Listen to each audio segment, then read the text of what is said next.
很多妈妈都经历过小孩子咳嗽，反反复复不爱好。这个淮山药加牛蒡子煮水，是罗大伦博士推荐的一个汤，只有2味食材，简单又方便。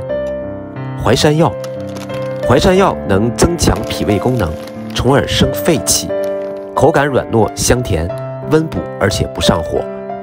牛蒡子，牛蒡子是牛蒡的干燥成熟果实，能疏散风热，宣肺利咽，降气止咳。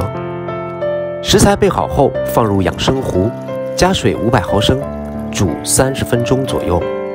淮山药和牛蒡子搭配在一起，这是在张锡纯收录的其著作中的一个食疗方。